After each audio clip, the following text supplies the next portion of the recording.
Our story today is called Daniel and the Scary Sleepover. Things were not looking good for God's people.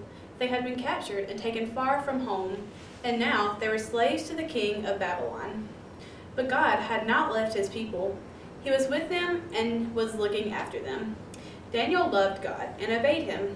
Now God made Daniel able to understand lots of difficult things, so it wasn't long before the king of Babylon noticed him. King Darius liked how clever Daniel was, so he made Daniel his most important helper of all, and put him in charge of lots of other helpers. Do you think you'd like to be in charge of a lot of helpers? Yeah, that might be pretty fun. But the other helpers didn't like this. They wanted the king to like them best. They wanted to get rid of Daniel, so they spied on Daniel. They tried to find things wrong with Daniel, things they could tell the king, but there weren't any, none. They couldn't find anything at all. Except there was just this one thing. Every day, 3 times a day, without fail, no matter what, Daniel went to his room, closed the door, and prayed. How many of you pray 3 times a day? Okay. They smiled to themselves. Let's get the king to make a law. No one is allowed to pray to anyone except to the king. Daniel won't obey this law, and he will be punished. They were pleased with themselves for being so clever and hurried off to tell the king. The king liked their idea. He didn't know they were tricking him.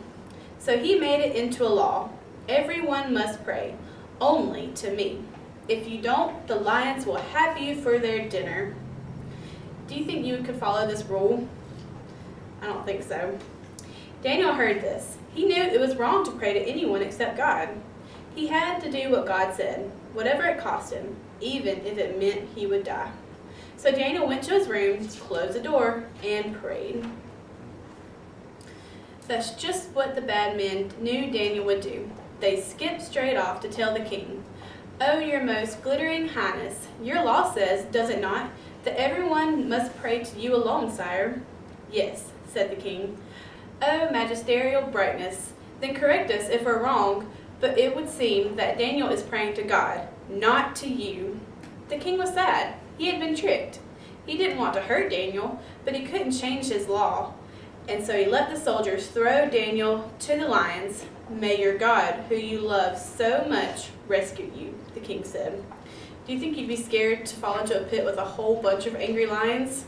Yeah, I would too. The king went back to his palace, but he didn't sleep that night, not a wink. He tossed and turned until finally, at the first glimmer of dawn, he leaped out of bed and ran straight to the den. "Daniel," he cried, "has your God rescued you?" "Yes," Daniel shouted. "God sent an angel to close the lions' mouths."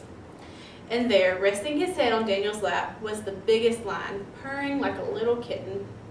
The king brought Daniel out of the den. "Look," he said, "Daniel doesn't even have a scratch." The king made a new law. Daniel's God is the true God, the God who rescues. Pray to him instead. God would keep on rescuing his people. And the time was coming when God would send another brave hero like Daniel, who would love God and do what God said, whatever it cost him, even if it meant he would die. Who do you think they're talking about here? Yeah, they're talking about Jesus. And together, they would pull off the greatest rescue the world has ever known. Okay, that was our story, and now we're going to do our craft. So today, we are going to make a lion puppet. Okay, first you are going to need a brown paper sack. Next you will need an orange and a yellow construction paper. And what you're going to do is you're going to cut out little lines into each of them that you can put around your brown paper sack. Okay, now that you have your strips of paper around the head, next you're going to draw a little face on him. Okay, now that you have your face on your puppet, then you can make him roar. Okay, thanks for watching and have a great Sunday.